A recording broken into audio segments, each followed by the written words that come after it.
We have spent here, we have spent a great deal of time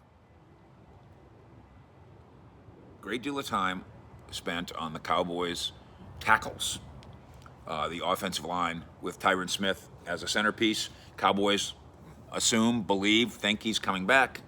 Hopefully they're right. Lyle Collins, the other tackle, again was on IR all last year. Tyron was on for 14 games, played just two. Lyle on for the entire season, basically almost starting at training camp, was unable to do much of anything. Hip surgery for Lyle, and then the neck for Tyron. One source tells me that tough guy Tyron probably should have got the neck surgery years ago. And now that he's gotten it, can be fine. It is hoped. Let's spend some time now, though, on the interior of the offensive line.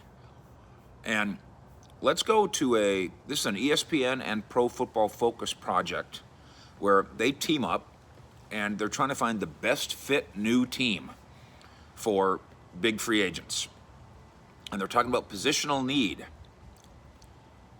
And they give the Cowboys Corey Linsley, terrific player, all pro. Nothing wrong with that. Except he plays center. The Cowboys need a big money, big name center? Why Pro Football Focus? Why ESPN?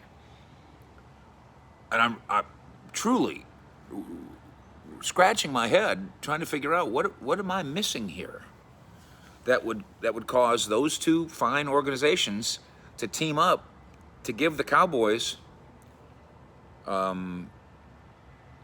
the most expensive center in the history of football. Why? So we know that the Cowboys' offensive line, in terms of question marks, we know the Tyron thing needs to get solved. Okay, and then in terms of answers, I thought we knew that Tyler Biadasz needs to win the center job. Not that they're going to go spend a fortune replacing him. They just got him. And they like him. I do not know how they came up with center as a positional need for Dallas. Let's break this down. Linsley is an all-pro. Every team would like to have him.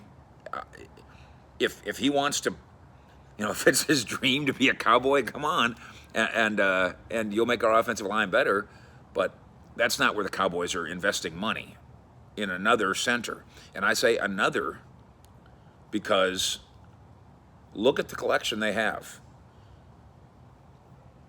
And look how ESPN and Pro Football Focus seems to misunderstand this. I'm going to read from their coverage on this. Quote, both Joe Looney and Tyler Biadasz struggled at center for the Cowboys last season. The Cowboys could look to upgrade the position. Linsley is a no-brainer here. Best center in football.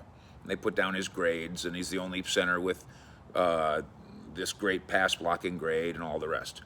And I have no disrespect for Pro Football Focus and its attempts to grade players. I think it's an impossible task. There's no way they get it right, but I appreciate the sincere effort that they put into it. But let's unpack this item by item. There is no argument against Linsley's excellence. You don't have to convince any of us of that. Packer center, best in the business, outstanding. But, there is absolutely no indication from the Cowboys that they are, quote, looking to upgrade the position, as ESPN and Pro Football Focus allege. I'm sorry. Haven't heard that. Haven't seen it whispered. Haven't gotten a text saying, hey, heads up. We hate our centers. Shh. Maybe, but no. The Cowboys, in fact, disagree with the assessment of Biadasz here. They do not think he struggled. In fact, we've had the opportunity to talk to veteran teammates, offensive linemen and others, who absolutely rave about what he was able to do as a rookie. Learning curve quickness, and on-field stuff. Now, is he Travis Frederick yet? That's not fair. Is he Corey Linsley? No. No, he's not that. Did they get it right when they drafted him and traded up to get him right? In the 4th round, traded with the Eagles. Is that right? Yeah, they think they hit on one. Also, the Cowboys disagree with the assessment of Joe Looney as having struggled. That's just not the view of people in this building. They threw him out there at the last second. They threw him at guard. They asked him to do all sorts of things when Travis Frederick decided to retire, and he did them all. In fact, he'd been doing them. He did them the year before, when Travis Frederick was sick, and Looney remade his body to a degree, and funneled his unique personality in a very helpful way. He went, he's always kind of the class clown guy, and he still is all of that, but he became a more serious football player that year, and he's a serious leader in the locker room, faith-based and comedy and all the rest. They would love to keep Joe Looney. And, they might not be able to, and not because they don't want him. They consider him, I think, valuable journeyman would be fair. But, they've got a cluster of guys who are younger, more athletic. Not that Joe Looney's expensive, but even cheaper. Connor Williams is the starting left guard, and he doesn't miss a game.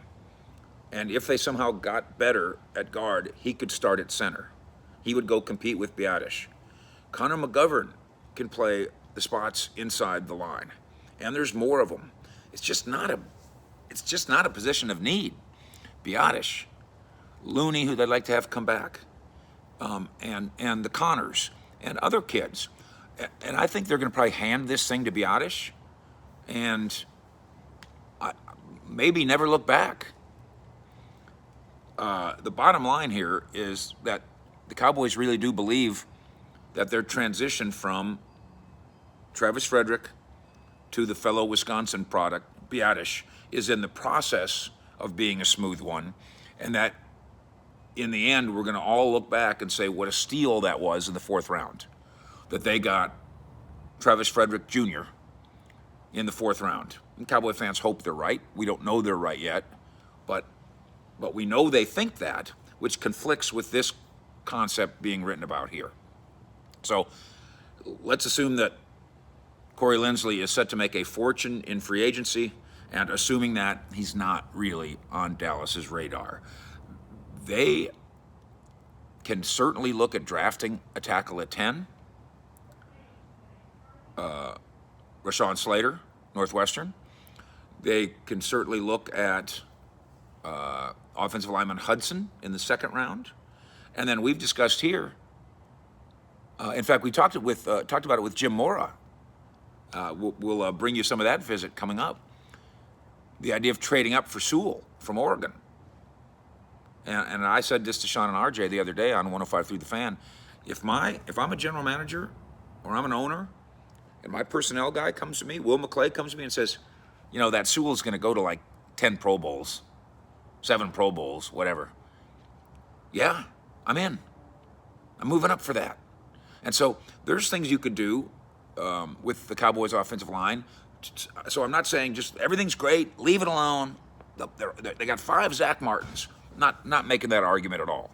But the place where I'm spending my money, the place where I'm spending my resources, and after this conversation, the place I'm spending my time is not on the Cowboys signing a Pro Bowl center, an All-Pro center, unless he just wants to come for nothing. My focus, if I'm the Cowboys, is to try to take the good center I have, the good young center I have, and help him develop into a Pro Bowl center on his own. Thank you for subscribing to what we do here. A lot of folks are rolling. I think we're now up to 50 plus people who are in the premium community. Just go to community and find that little, I think it's a pinkish button I'm colorblind, so it might be gray. I don't know. And hit join and come on in here and continue to get the goods. If you go in there right now, you're going to find exclusive stuff on Reggie Robinson, among others. So poke around in there and get the good stuff first, or hang with us here and get the good stuff always. Fish.